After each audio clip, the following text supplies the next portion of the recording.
All right. Good morning, everyone, and welcome to the West County Concilio Latino meeting for Friday, October 21st. And first of all, I want to, so the West County, Concilio Latino is a network for individuals and organizations working with Latino community in West Contra Costa.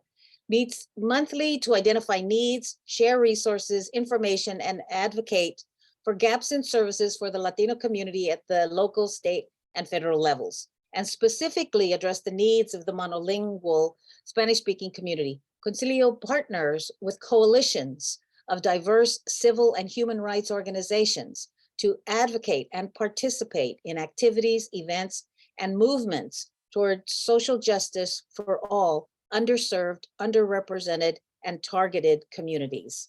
So thank you and welcome. We also recognize that we're presently on the lands of the Chochenyo, Muecma, Karkin, Ohlone peoples and acknowledge them as the first inhabitants of the land we currently occupy. So we're going to start with our introductions and we'll just go around the square here and introduce ourselves. I'm Consuelo Lara and retired teacher, and I'm presently on the Contra Costa County Board of Education. And welcome. And let's start with Madeline.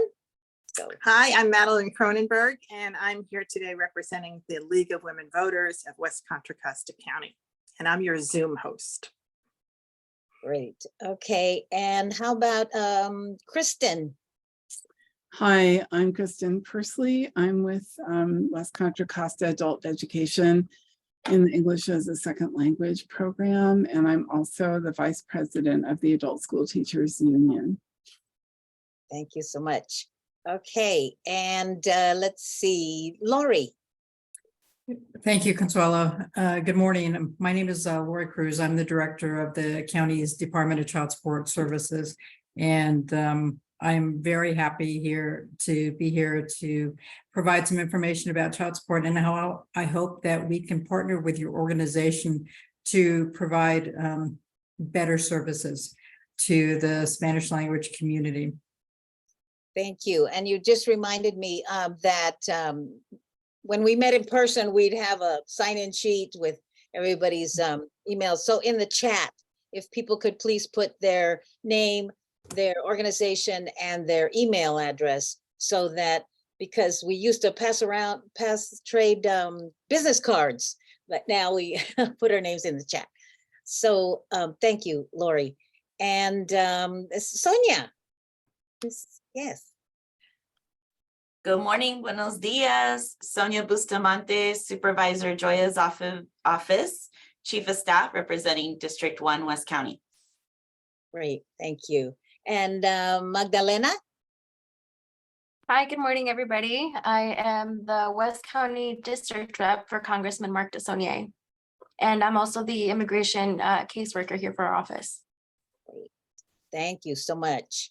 Okay, Jamie, you want to introduce yourself? Good morning. Yes, I see some familiar faces. That's good. I'm Jamie Luna. I'm also, I work with Lori. I'm the Department of Child Support Services, and I am the Outreach and Marketing Coordinator. Great, thank you so much. Thank you. How about you, Oscar? Good morning, buenos dias, everyone. My name is Oscar Garcia. Good to be here this morning. I am currently president of the Iron Triangle Neighborhood Council, and I also serve in the Richmond Community Police Review Commission. And I'm also a candidate for City Council in the city of Richmond. And I'm here today to speak a little bit about homelessness. So I'll be one of the speakers on that topic today. Great, thank you. And Sean, I made you last because you're our first speaker. So I just wanted to have you introduce yourself, and then start your talk on the topic. But before you do, I just wanted to say something that homelessness is a really big issue, and that many of these service providers' clients are oftentimes homeless as well. So this is very relevant to this networking group. And so I thank you both for being here. I know you've done some exploration, and so just, let us know how, what information you have. We'd be very grateful. And Sean, you want to introduce yourself? Okay. yeah. Buenos dias. Soy Sean Dunning. I'm running for mayor of Richmond. I'm a proud resident of Richmond. I'm very passionate about our community at large. And when I say community, I'm referring to the entire city of 116,000 people. My professional background is in conflict resolution and collaborative problem solving. And so I really get inspired by seeing people with different perspectives being in one place. And the role that I like to play is leveraging all those different ways of seeing things in order to work together towards something we can all believe in. And that's why I'm running for mayor of Richmond. So with regard to homelessness, and Consuelo, how much time do you want me to take? Let's see. How about 10 minutes or 5 to 10 minutes? Yeah. Great.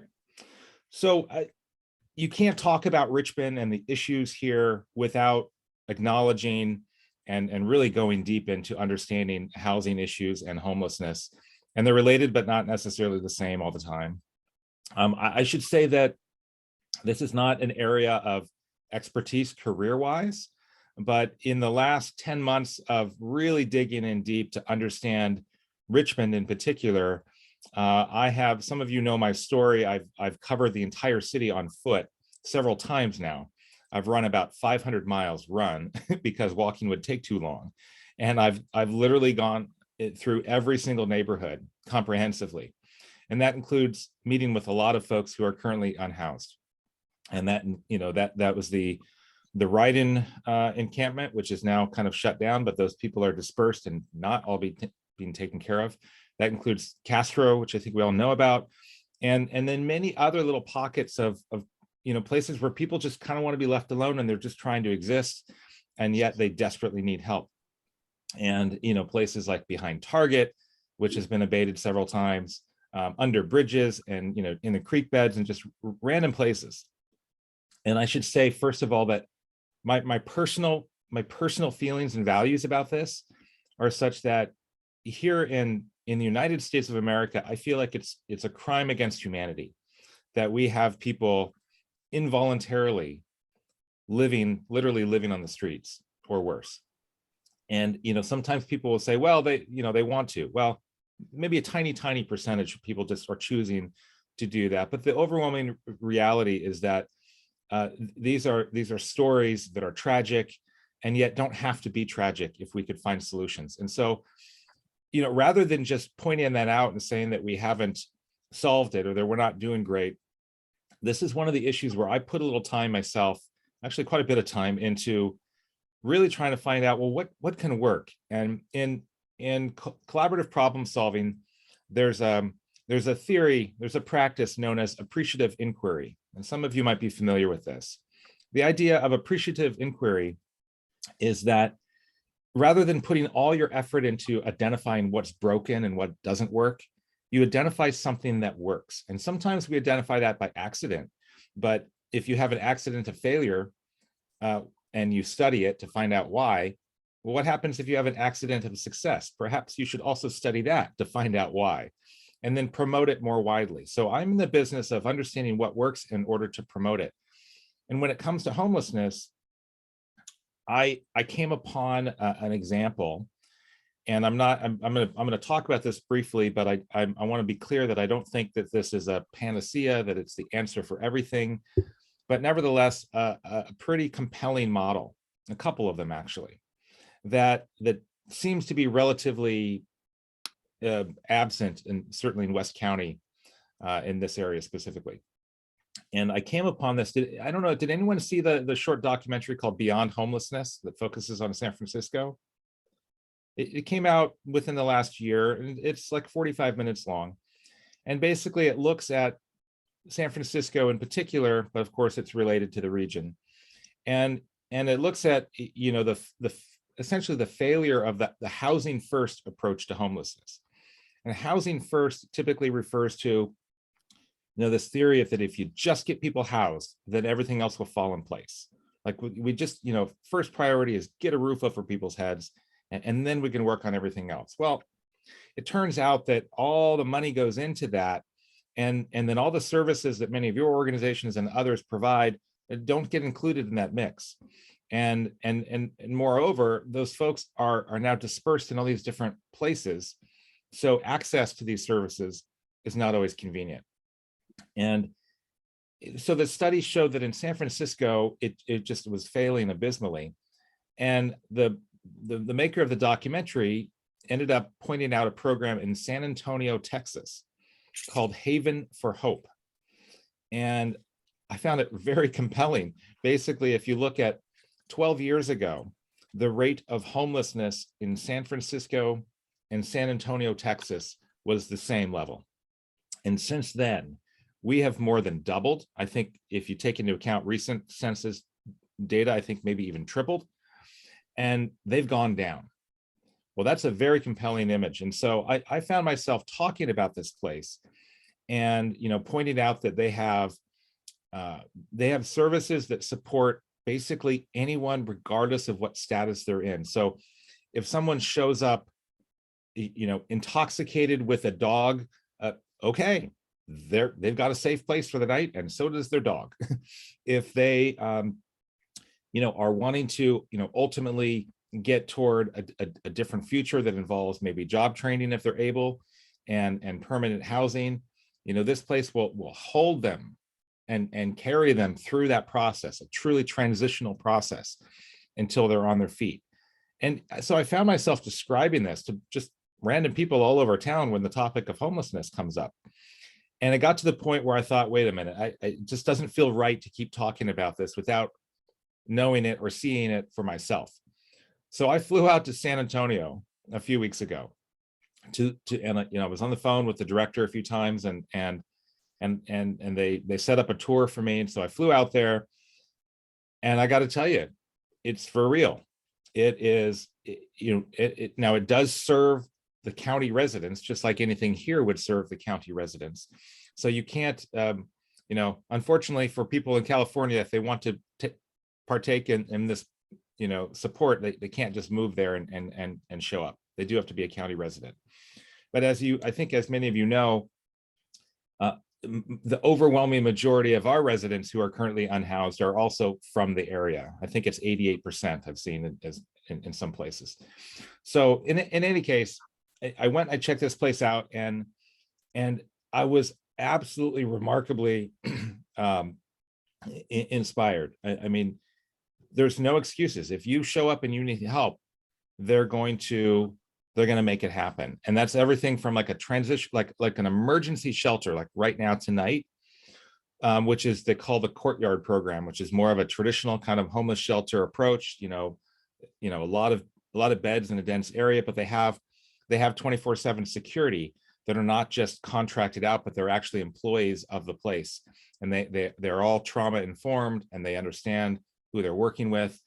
And one thing I learned is that, when I talk to folks around here in Richmond, and I will ask, well, why not seek the support of a shelter if they have space? And they'll say things like, I don't feel safe there, or, I feel like I'm in a prison or something like that. And here, people go there because they want to feel safe, and that's where they get it.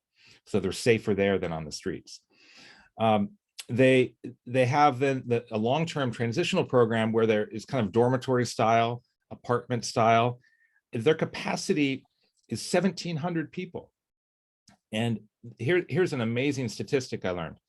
They claim 92% success rate, which is defined as after an average stay of 4 months. Now, some people are there for a year or more, but the average stay is 4 months. And after that, 92% of individuals who go through there report being housed still a year after leaving. So that's remarkable. I think in the Bay Area, we're lucky if we get to 10 or 15%. So one thing I just want to summarize that example of Haven for Hope, one reason I think it works really well is because it's a genuine partnership between public and private supporters. And I've seen a couple other models that share that truth as well, that if you take only public money, there's a lot of red tape attached to it, such that you're not able to help certain people if they don't qualify, they don't check this box or that box. Well, at Haven for Hope, 40% of their funding is private, and that allows them the discretion to help anyone. So even if the box isn't checked, like, you know what, we're still going to take care of you tonight. It also, here's probably the most amazing image I saw when I was there, was walking into the resource center, which was 150 partner organizations literally under the same roof. So think about your respective organizations and the good work that you do for people. And maybe it's not, maybe it's serving the entire community. And so you would just want a satellite office there. Or if it's dedicated specifically to unhoused, then that could be your primary office. But the idea of this place is it's not just housing, it's not just security, it's not just community, it's not just job training, it's all these things. And all the other organizations that provide support are literally and figuratively wrapped around on the same, what they call a campus. So anyway, that is an amazing example. I don't think you could just copy and paste and make it work. I think the point is to learn from what works and leverage that. I understand that someone in Sacramento tried to replicate it and it did not work, and I don't know why, but I think there's a cautionary tale there, but we should definitely learn from it. And then really quickly, another example I found was up in Austin, Texas, and I went by there as well. And it's called the Community First Village. Now think about that phrasing, community first, rather than housing first. And that what this acknowledges is that first and foremost, as human beings, we want to be in community. And I find this true in a lot of homeless encampments that I've spent time in, with people literally in chairs in a circle with other people. The idea of being put in some apartment somewhere, even if they're safe and have a roof, that they're by themselves. And at the end of the day, a lot of people just simply want to be connected with others. That's a big part of a fundamental basic human needs. And so this Community First Village, it's kind of a tiny home village that is permanent. And the only qualification is you have to have been chronically homeless. So for folks that have been homeless 9 months or more, they're eligible for this place. They do pay a small rent. It's like $400 or $500 a month, but for people collecting, various, Social Security or whatever, that's easy to cover. I talked to this one gentleman there who had been, his name was Reese, if I recall, and he had been homeless for 20 years on the streets of Austin, from one bridge to another, in and out of one shelter to another. Everyone in the system knew him, but he was just chronically homeless. And then he came upon this place, and he was telling me his story of kind of assimilating to this new village. And he kept ruminating on this example of his neighbor in the village watering the plants. So the tiny homes, they have maybe little gardens in front. And he just kept coming back to it, like, my neighbor was watering the plants. He was watering the plants. And it didn't strike me at first what he was saying. And then it hit me. It's like, wow, this is home. For the first time in his adult life, he felt at home where someone was just watering their plants in their front yard. So, I want to learn from examples like that. And I want to see, leaders of Richmond, including everyone here this morning, rally together to work on things like this. I don't think it's impossible, but I do think it requires thinking big and aiming high, and not just being reactive, but really being proactive. And it's going to require genuine partnership. And I think a big part of that partnership is private community, business community. I will tell you that in running around Richmond, I encounter a lot of people who are genuinely concerned about homelessness, but for whom it makes no difference to them directly. It's not like there's an encampment in their backyard. It's not like they're personally affected by it, but they care. And that's the thing, is at the end of the day, residents of Richmond, and let's just call it human beings, we care. We don't want to see our fellow human being unhoused. And yet people don't want to put money and time into something that doesn't work. And so there's a lot of frustration about what seems like kicking the can. Ryden Road shut down and some people are celebrating, but I was just on the phone with Jessie Turan yesterday, who was one of the residents there. She's in a Hotel 6 in Pinole. And she told me that she has no idea what's going to happen, when the 30 days is up. And her bus that she was living in had a mechanical problem as she drove it there. So now it's broken down in the parking lot of Motel 6. And like, that's going to be her next home. So we got to think bigger. And yes, we have to take care of the immediate needs now. But while we're doing that, we need to think really big. And I think we need some genuine regional leadership that is yet to show up. And I will absolutely be advocating for that and doing everything I can to be a partner with that. So I think that's my time. Thank you for having me so much. And I look forward to any questions and follow up after this as well.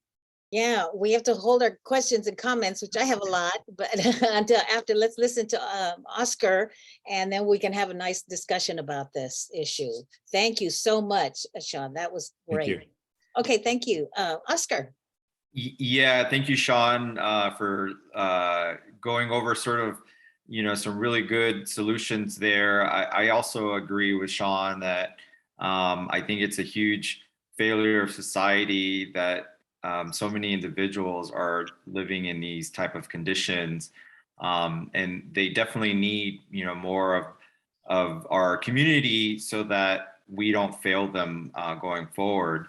And so my perspective has been more in the local perspective. I live in central Richmond in the Iron Triangle, and currently the only existing large encampment in Richmond, the Castro Street, is very close to here.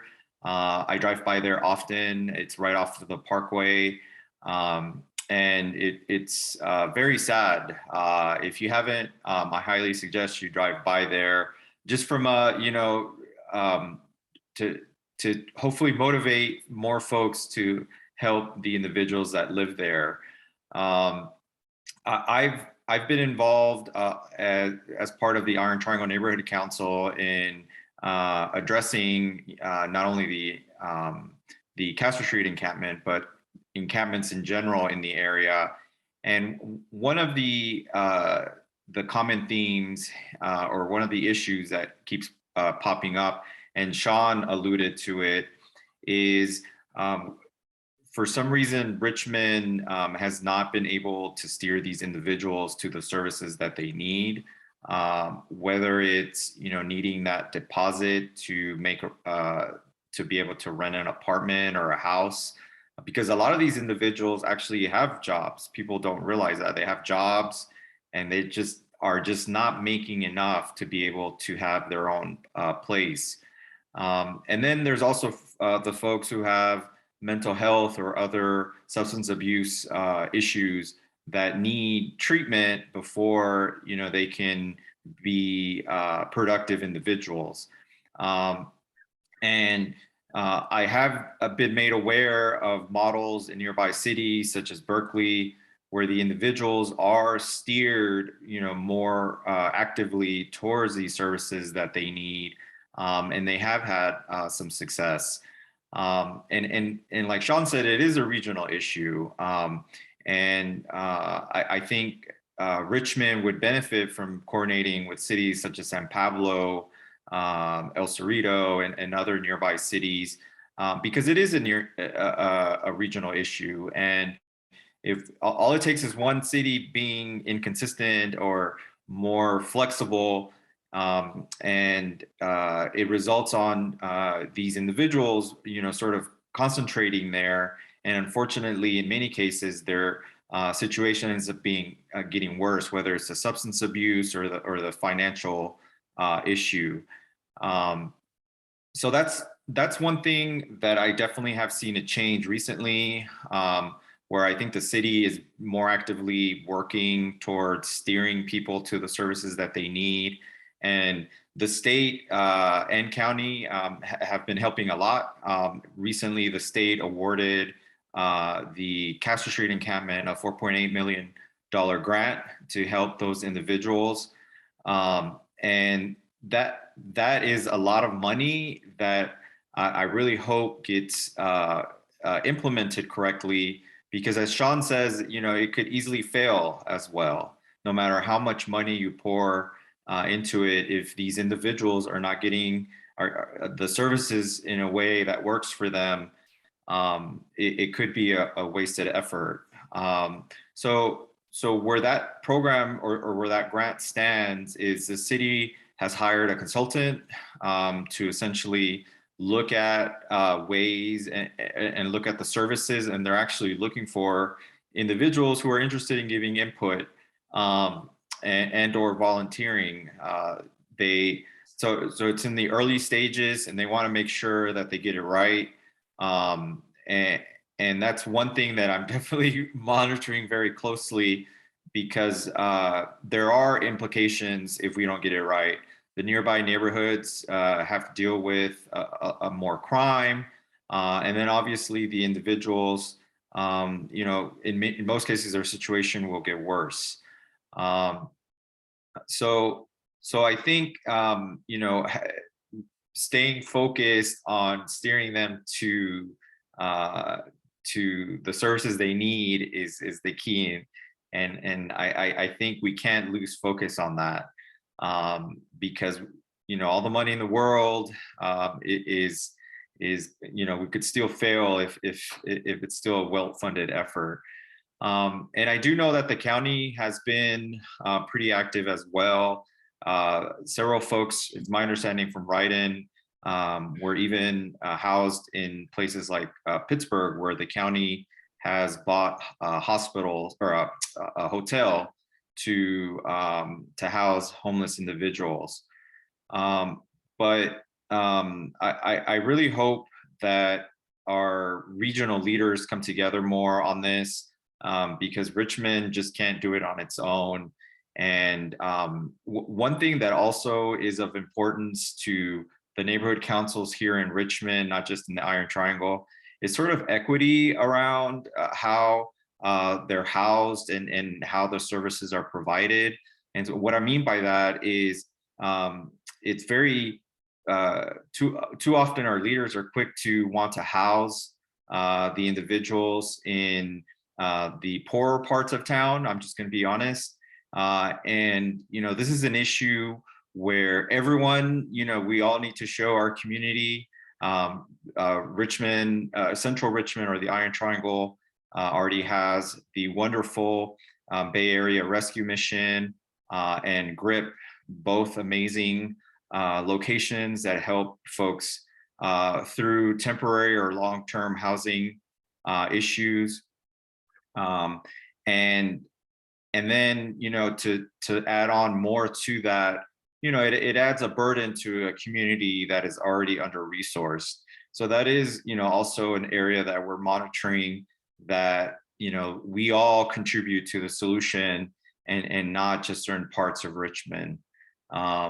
So I'll leave it at that, just to ensure we have a Q&A. So I appreciate everyone for listening today on this important topic that affects all of us, I think, in West County. Absolutely. Thank you both so much for this information. We had some best practices, and this is a tough issue and how housing and homelessness can be connected. And there's so many issues.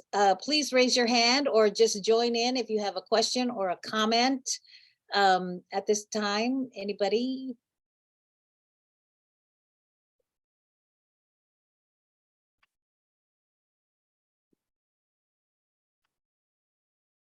Okay, Madeline. All right, I'll start it. The league is very interested in issues around homelessness. I'll just say that it's a critical issue for California. Honestly, it's important throughout the country. And there are other locations. I know that Boston has been brought up in terms of what they have done and the steps they have taken.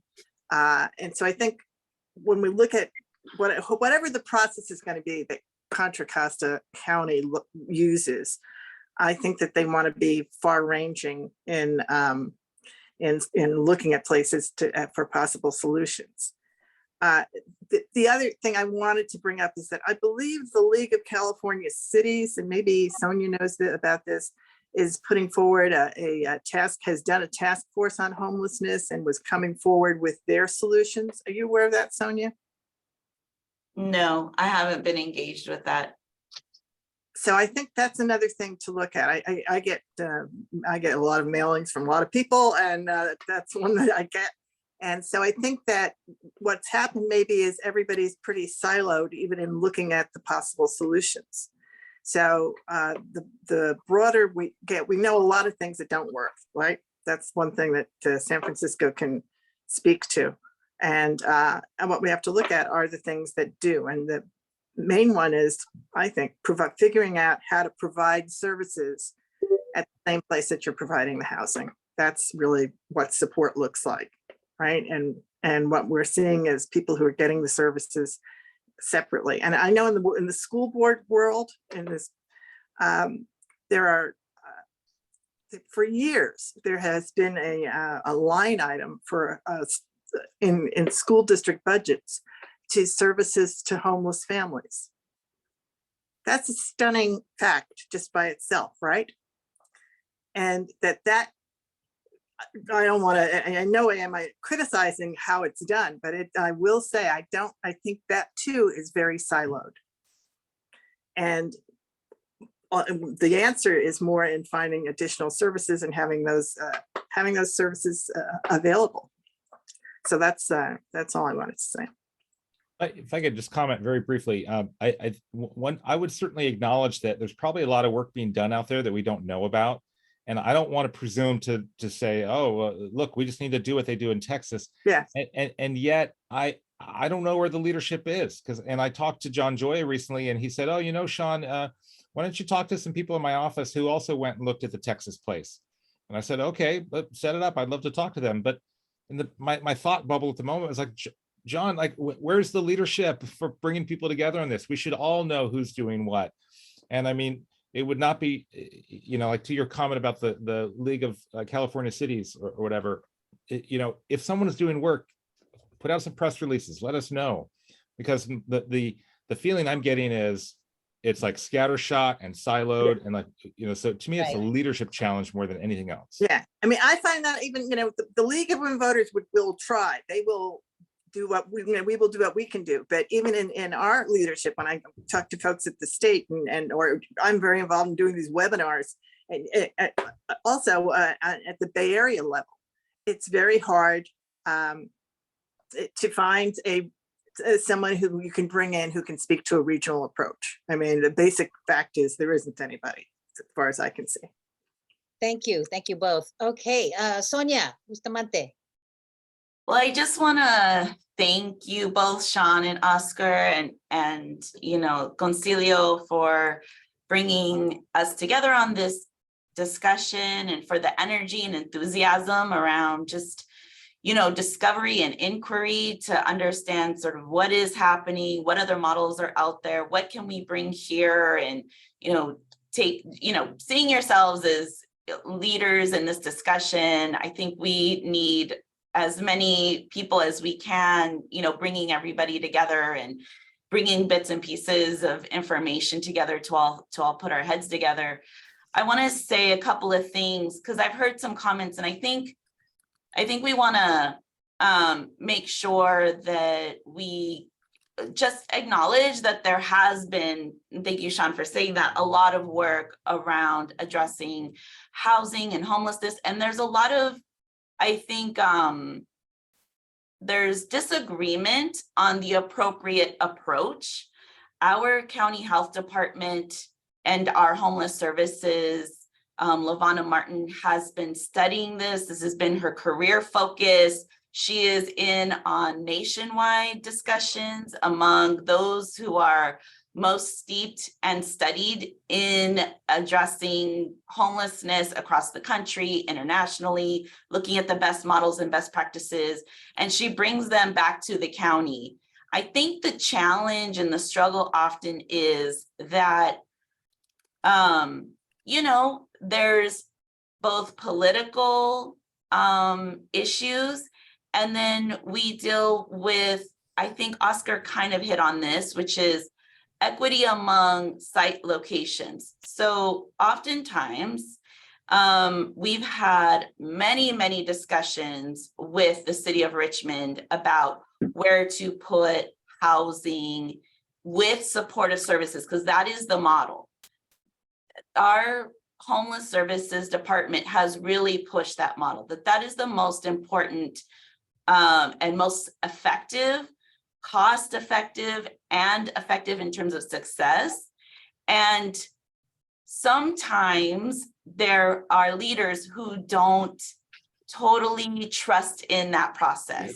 They feel like it takes too long. They're getting pressure from their, residents in the city to say, do something now. I think that's why we saw so many cities around us in the Bay Area start these safe parks and these homeless encampments that were more structured.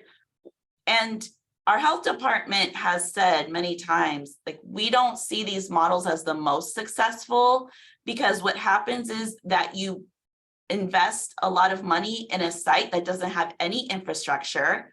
You need a lot of security, and you can't ramp it down very well unless you have ultimately invested in housing with supportive services, a place for folks to go out of this homeless encampment or safe park situation, right? You can't sustain it over time because there's no, bathroom facilities. It's really not like meant for a long-term solution, and quite inhumane, honestly, because then you take people from where they establish community and concentrate them all in a particular space out of where they were all and then now they're unfamiliar, they're unsettled, they're around a bunch of people they don't know, and now you have all these security issues. So, we've had many conversations with other cities around the district, I would say. And, I would say if you want to really get a good education, sit down and talk with Lavonna Martin and Christy Saxton, who oversee our homeless services division. And I would, encourage maybe them come and have a conversation at Concilio to continue this housing and homeless conversation, kind of like a part 2 or something like that. Maybe we can have a series, because it is complicated. There are lots of other things that need to be addressed that converge in this space, right? There's behavioral health issues, there's substance abuse issues that are quite very related. There's our economic issues where a lot of people are underpaid in our capitalist system that, as our housing market increases and our housing costs rise and inflation goes up, folks are not seeing that same rate of increase in their wages. So there are all kinds of different issues, I think, that are bigger than even our regional, but I really appreciate the emphasis on, the desire to want to have regional conversations and coordination. I think that is so important. We have found that the city of San Pablo has been much more, I would say, open to establishing taking leadership and understanding that there's going to be pushback from residents, because a lot of people have concerns about having formerly homeless folks housed in their neighborhoods, and they've put them in areas and approved projects where they're very close to transit, very close to schools, very close to all the resources that folks who would be under-resourced need to be near. They need to be near our infrastructures and our resource areas. And so I think that we find a lot of challenge with that in terms of neighborhoods and folks being concerned about having formerly homeless folks in their neighborhoods as well, when we need them there. That's where they can't be out in some remote area. That makes no sense. They won't be successful then. So I just want to kind of give credence to some of the things that you both brought up as you were observing other models, and say that we're with you. I think we're on the same page here. And you know, I would encourage all of us to just continue to be so curious about this issue and sharing what we know and bringing in the best minds into these conversations. And yeah, like you said, Madeline, breaking down those silos. I believe the League of Cities has probably included our homeless services and our health department. I just am not personally involved in that effort, but I think there have been regional efforts. And there's another example of us working with the school district, which is bringing in a navigator specifically for Dijon, focusing on the neighborhood around Dijon so that they're serving families that need, have multiple needs. And so whether they're homeless or whether they're, you know, on various county programs, we're concentrating and focusing on integrating our systems for the purpose of serving this particular neighborhood. And that just started this school year. So that's something that's been funded by Measure X, and we're going to try to duplicate that and replicate that model in throughout the rest of the county. So there's some interesting things happening, I think, to try to get to, you know, all of these issues that are so complex and not easy to always address. But I'm so glad that we're having a conversation here about how we all move forward together. Thank you, Sonia, and I agree. I'd like to continue this, and if you could put those names of those two individuals in the chat, and I will contact them to come and speak so we can continue this conversation. Thank you so much. And Lori Cruz. Thank you, Consuelo. I just wanted to also offer some input. A few years ago, I worked with homeless veterans at the VA hospital in Los Angeles.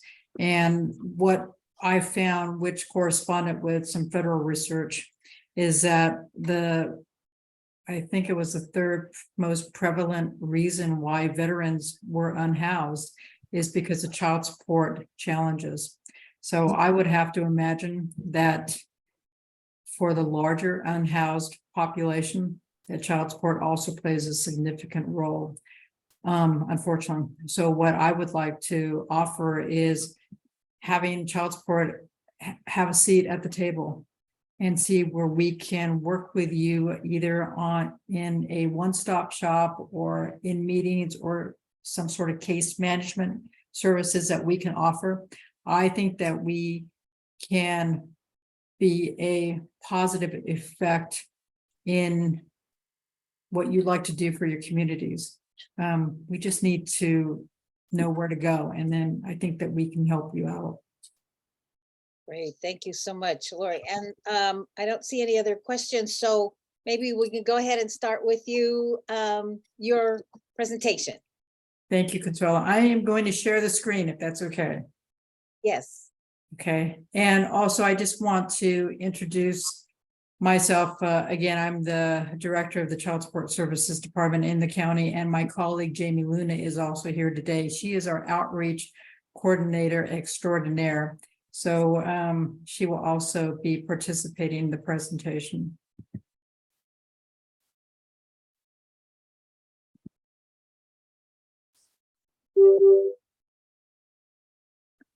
So let's see, I'm unfortunately not, let's see if I can do this, play my screen better. There it goes.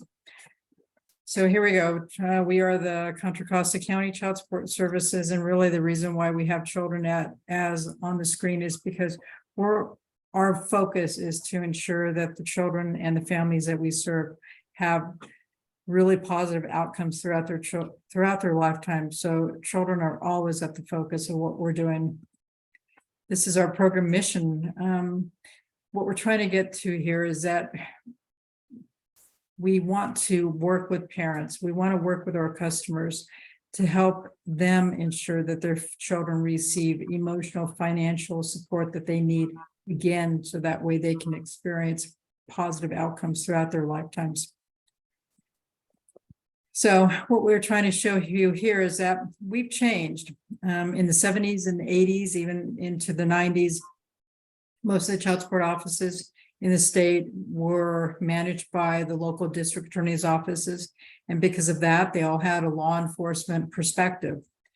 Since the offices have transitioned away from the district attorney's offices and become independent county departments with some state oversight, we have changed our focus. We have changed our perspective from law enforcement to more of a social services mindset. And we also, again, like I indicated in the previous slide, are more of a family-centric culture where, you know, we understand that we're serving families who no longer are living perhaps under the same roof, but they're still families because you still have that family dynamic. So we want to acknowledge and serve the family and make sure that we are a positive force in the family instead of a negative force. Always our focus is on the best interests of the child. And, you know, we've had some negative perceptions in the past that we either are biased towards perhaps the mother, you know, or sometimes perhaps the father. And what we're trying to do is show that really our focus is on the interests of the children and that we want to remain a neutral party throughout the process. So that way we can, again, be positive and not negative in that family dynamic. In the office, all of the team members, the child support staff who manage the cases, they really are empowered to resolve most issues, and most issues can be resolved without court involvement. Again, we have a high focus on a customer experience. We're trying to fight decades of negative perception and sometimes incorrect and also unfortunately sometimes correct perception. So again, we're trying to make sure that we provide that superior customer experience and people see that we're trying to be positive and not negative and trying to help them be parents and not drive them away from their children. So services we offer, this is, you can get this off of most of our website page. And sometimes if you want to go to the state website, you can see that. But anyway, so we provide location services in case you have a parent who you can't locate, we can try to locate, and sometimes we can offer location services without offering the rest of our other services. We establish parentage. We establish and enforce child support orders. Child support orders have no statute of limitations. So if even after the child turns 18, we will be enforcing orders sometimes long after the child turns 18. We review and adjust existing child support orders. So sometimes people believe that sometimes once an order is set, it can't be changed. But that is incorrect. Throughout the life of an order, it can be changed based upon the circumstances of the child, the financial circumstances of the parents. And so we can review those and take those to court, or we can review those and agree with the parents to go ahead and modify those orders.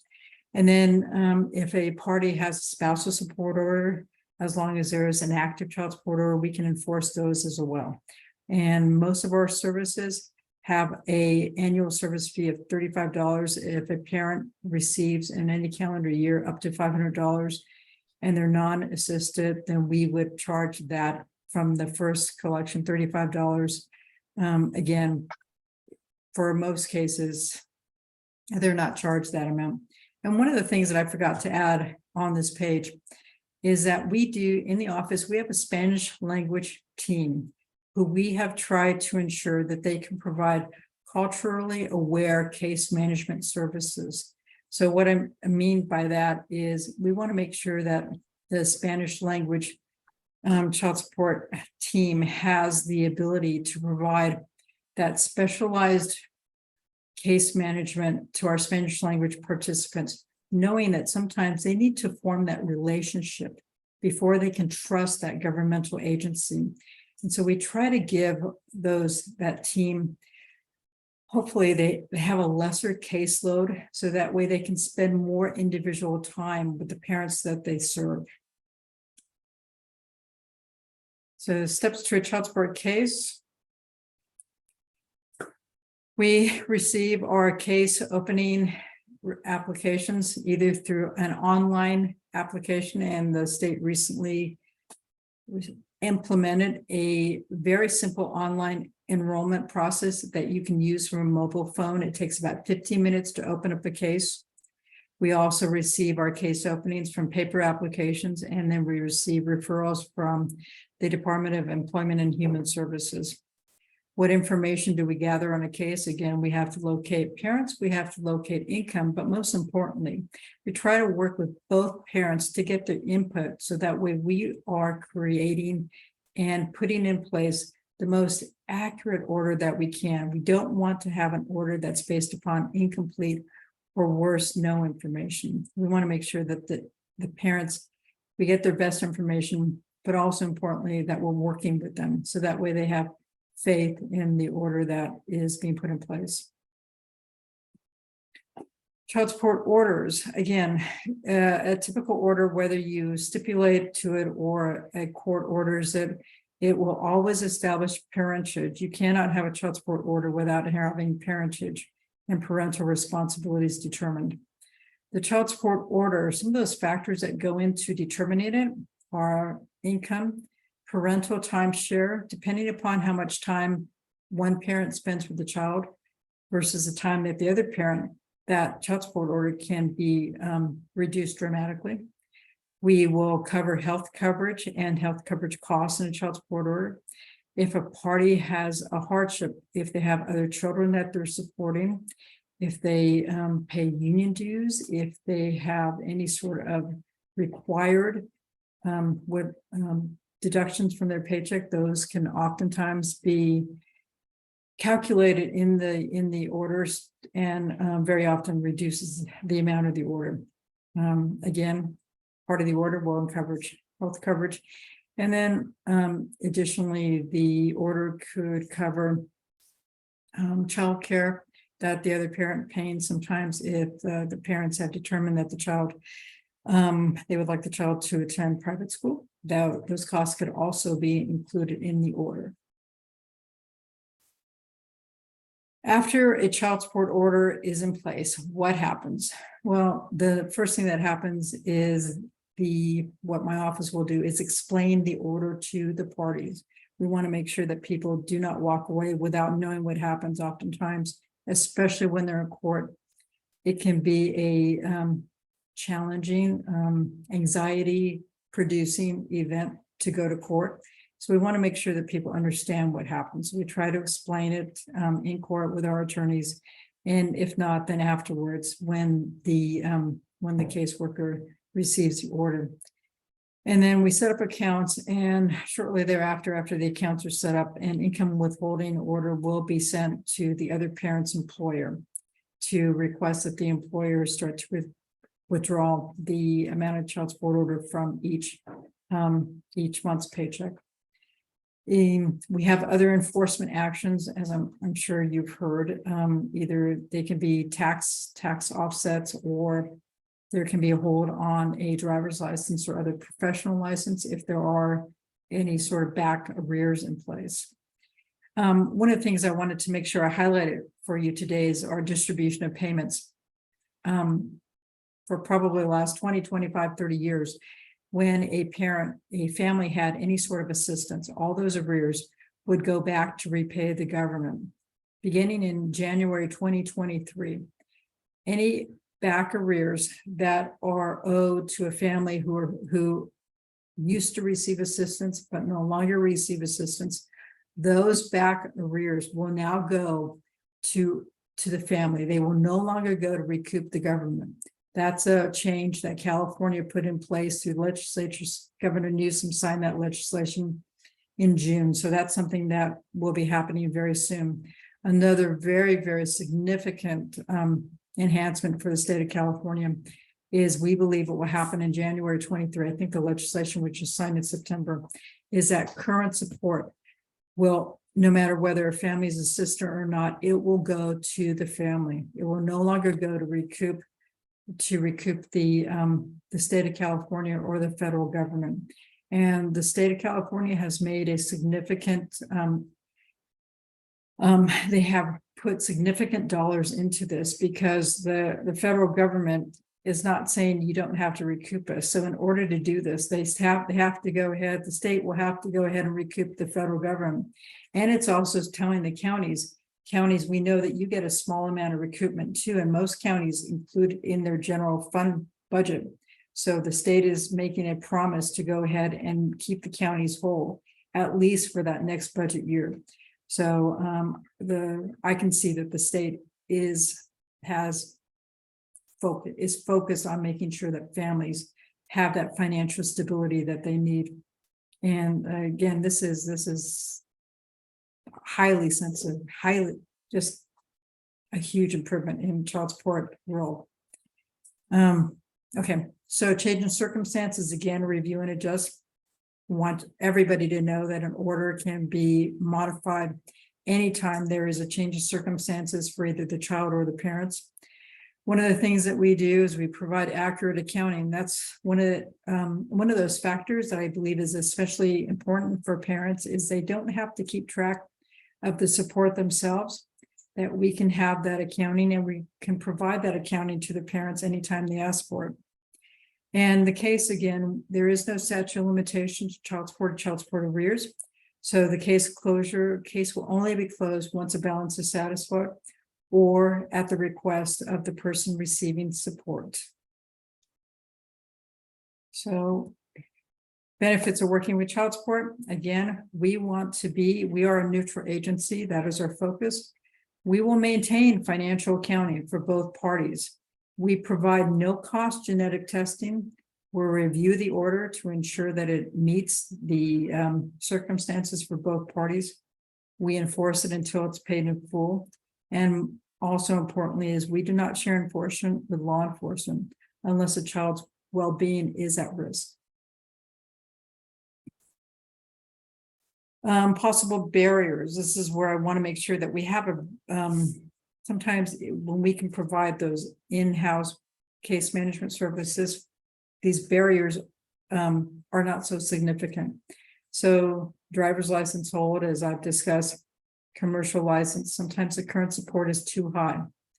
We have income withholding orders where sometimes the employers have questions about payments that they are supposed to make.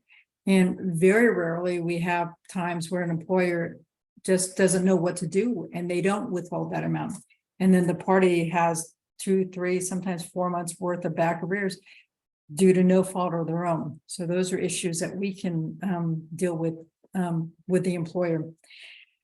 Adding children to health insurance can be a significant cost and a significant barrier to the other party. Bank levies, sometimes if the arrears get to be high, we can go ahead, we will put a levy on someone's bank account. Obviously, we can put a hold on passports. And then high arrears balances. Sometimes people just through no fault of their own, or sometimes some people intentionally don't pay their child support. We have high arrears in sometimes the 6 and 7 figures. And unfortunately, we have quite a few cases where we have people who are in their 70s and 80s still dealing with child support debt. So Jamie, do you want to come in now? Absolutely. Thanks, Lori. So I know Lori mentioned, some of those barriers and some of those things that are kind of preventing people from being able to work with us, and in essence, then they hide. And all of those barriers come into play, right? They need their license to be able to drive, but they can't have it because they don't have their child support situation handled. So, all of these things kind of get in the way. So the state has developed some new programs. One is the debt reduction program. And the debt reduction program enables the state and our office to work with clients and help them in getting some of those arrears excused permanently. And some of them really, it gets out of hand. You have somebody who's in their 20s and 30s and they're hiding and they're thinking, as Lori mentioned, that it's all going to go away when this child turns 18. And then here you are in your 70s and you can't even get back and forth to the doctor legally because you don't have your driver's license. So this is the kind of thing, these programs, they focus primarily right now, we don't know how this will change, but they focus primarily right now on state-owned arrears. So when someone owes a large amount, we can look at what they're doing, what their current income is, what their abilities are, what their debt and expenses are, and come to an agreement. Maybe they owe $50,000. We've seen some of these settle for pennies on the dollar through the state, like someone coming through with $2,500 or $5,000 on a $50,000 arrears balance. And based on their circumstances, whether it's a lump sum payment that they can borrow from family or sell something to be able to pay, to even a possibility of a 3-year payoff where they're paying a certain amount for each month. And after a 36-month period, if they have met their obligation, everything else is permanently waived away. It can never come back. So if you have somebody who is really stressed out about a large arrears balance, again, and with any of these things, have them reach out. And we're going to talk in a little bit more about how important that is and how our community partnerships are helpful in getting people to help, move them forward and not have child support be a barrier for their entire life. Next slide, please, Lori.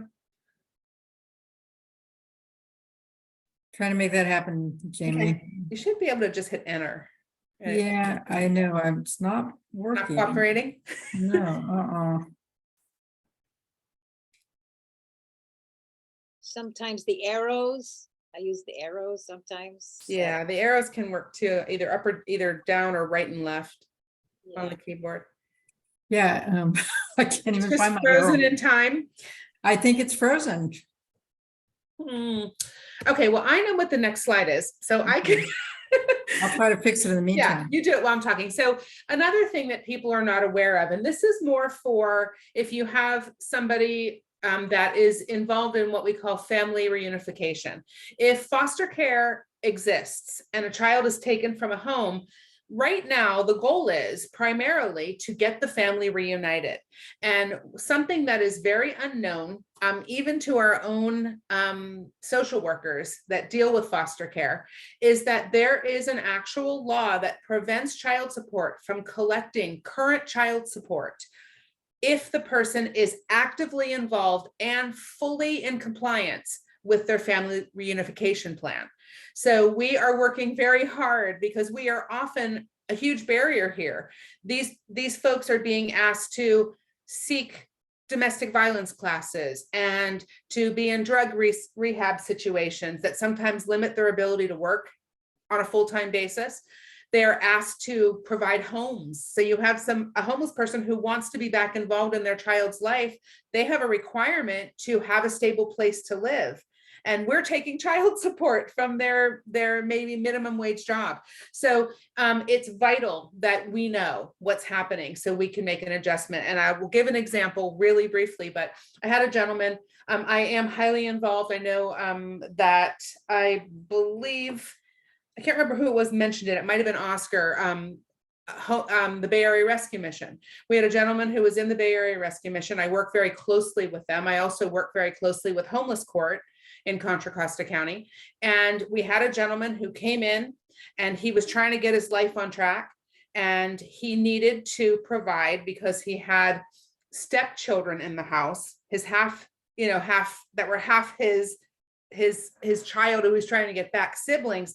There is a requirement that they have extra bedrooms so that opposite sex children that are not biologically completely tied are in separate rooms and not all sleeping in the same.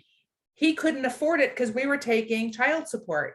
And when I realized what had happened, he had a $40,000 arrears balance. We looked at all the months that he'd been in compliance and we waived $12,000 off that balance.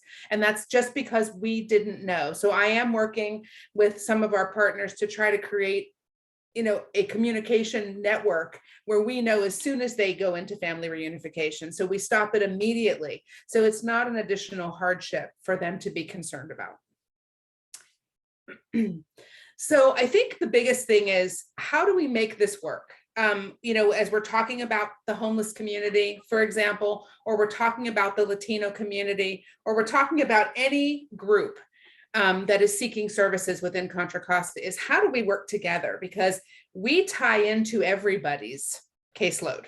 We tie into every population because every population has kids and the separation rate is 60-something% for families. And there's a large quantity of people that are born out of wedlock. So we are in everybody's business here, in terms of having mutual clients. And so I think, one of the things that I always share with my community partners is that you are giving them services. You are doing amazing things. You're helping them get back on their feet. And so there's a level of trust there that you are their guardian angel. You're the person that's helping them on.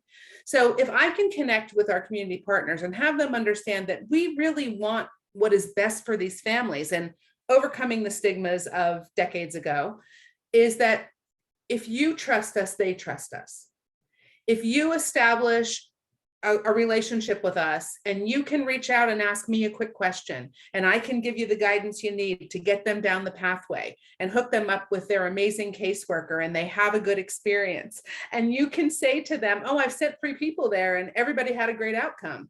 They are trusting in you. They see us as takers, they see you as givers. And so your positive, impression of our office and trust in us is what does it, is what gets them to come and talk to us and allows us to help. So, encouraging them to reach out to us when they have a problem, reinforcing, that it's important to communicate. Some of the worst cases with the largest balances come from them hiding from us in the beginning. And as Lori mentioned, we want the best possible order, the most appropriate order from the start, right? From Jump Street. And when that doesn't happen until a modification happens, they're being charged that amount that may be way more than they can afford. And then interest packs on and all of those things. So the communication piece is crucial, that they reach out. And I'll talk about some of the great new ways we've developed that I think are a little easier for some than walking into our office. But we'll talk about that in a second. And again, sharing that they're not who they used to be. They're not your grandfather's child support. They're not your big brother's child support. There's somebody else now. And that the mindset is definitely customer service. And again, I think, some parents, when the money tag comes in and it's causing stress, they detach from their child's life. And then their mentality is, well, I don't see the kid anyway, so I shouldn't have to pay. And them understanding the importance, especially those being reminded if they were raised without a dad. Jamie, we just have a couple more minutes. Oh, okay. I'm sorry. So the value of partnership. So our value of partnership here is basically, again, all those things I talk about. We can get the barriers out of the way. We can get the resolutions done more quickly, and we can build those opportunities to kind of keep things in place into the future, and looking for events and other things where you think we can be of service by being present at your activities, or as we mentioned, those satellite offices, definitely something we're interested in. So these are some new ways of us being able to communicate. We have video chat, so they can actually go to our website, click on one button, and they go into a virtual lobby where they can meet face-to-face via Zoom in a breakout room with their customer. So that takes away some of the fear of people who maybe have immigration issues and don't want to come to a government office, or don't have the ability to travel or have daycare. They can do a face-to-face interaction with their caseworker from their home, from their phone, from their car. Vic, who is our virtual information center, he's a chatbot. He's available on our website 24/7. And so the great thing about Vic is they can get general questions answered. I got this piece of paper, what's going to happen next? They can go into Vic and find that information. So that's been a great resource. We see about 90 to 100 people utilizing Vic per month. Jamie, I'm going to stop screen sharing now. Yep, absolutely. So Consuelo, due to the time, I appreciate it, and we can take questions later. Okay, thank you very much. That was a lot of information. Thank you. Okay, do we have any questions? No questions? I think you answered all the questions. Thank you so much. And your information is in the chat. And so people want or have these situations and they need those services, they can just contact you from these. And we do post it, including those that information. And Perfect. Yeah, And just really quickly, if there are outreach activities, we do quite a lot in Richmond already. In Supervisor Joya's area, we're kind of everywhere. But we love to come to those activities, whether they're just a standard community block party kind of an event, all the way up to, we do a lot with reentry because those folks are coming out and we are barriers. And so if you are aware of anything, please just shoot me an email and I will do what I can if we think it's a good fit to get our staff there at a table and they come live with our system so they can answer live questions and get people started and informed on what's going on with their case. oh, wow. Okay, well, thank you so much, both of you. Thank you, Consuelo. Yes, thank you. And Sean and Oscar, thank you too for coming. And does anybody have any announcements? I think everybody's gone. The announcements time right now. If anyone has any other community announcements of things that are happening in our community. Yes, Sonia. I wanted to make sure everyone knew that the Office of Racial Equity and Social Justice community process has been happening for almost, I think, a year, maybe more, is finally concluded. They have published a report, which they are bringing to the Board of Supervisors on Tuesday, October 25th, so this coming Tuesday, and they will be presenting and providing recommendations, which Supervisor Joya and Supervisor Glover will be bringing to the board. And it's going to be a big day. I hope people tune in, listen to the meeting, lend your comments. The Office of Racial Equity and Social Justice Community Core, the committee that have been working on this planning process, have a Facebook page. So you can look them up, Contra Costa County Office of Racial Equity and Social Justice, or ORESJ. And they are posting updates. They are providing toolkits to spread the word on how to comment. If you can't attend via Zoom or in person at the board meeting, you can certainly send in your email to your supervisor representative, post something on their Facebook page, the office's Facebook page. There are many ways to get in touch and share your support and your thoughts and input. And you can also look at the report and recommendations on the Contra Costa County Board of Supervisors website. The agenda is published in public. And if anybody has any questions, of course, you can email me or contact our office, 510-942-2220. If you want to just call our main line and ask for Sonia Bustamante, I'd be happy to answer any questions. For those who maybe are watching this recording later after this meeting, they're welcome to call our office and ask questions and also lend their voice too. I'd be happy to take down messages and relay them to Supervisor Joya. When are they rolling it out at the meeting? What day again? This Tuesday, the 25th. 25th. Okay, Yeah. great. And that meeting starts at 9. They're the first one on the presentation list. So you don't, hopefully nobody has to stay on for, the whole morning. They're going to present first. So. Okay, 9 a.m. Good. Oh, all right. Yeah. Great. Very exciting. Yes, absolutely. I'm gonna take a look at that for sure. Well, we had a lot of information here today and a lot of things. These wheels are turning. What can we do next? And what things that, like you said, part 2 of all of this, it's ongoing issues. But what we want to do is start the dialogue, the conversation, and get the discussion going, because we always learn. And that's the foundation, is to make these connections for all of these different issues. Does anybody have any other announcements of things that are happening? No?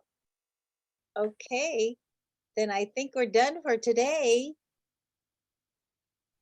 Thank you, Sean. and Thank you all. Yeah. Thank you, everybody. Thank you for all the good work that you do. All right. Thank you, Concilio Latino. See you next month. See you next month. Yes. Bye. Bye-bye. Goodbye. Don't forget to vote Right, don't forget to vote. for someone. Be an informed voter, vote with information. Yeah, wouldn't that be nice? Yeah. All right, take care. Bye-bye. All right, I'm gonna stop the recording.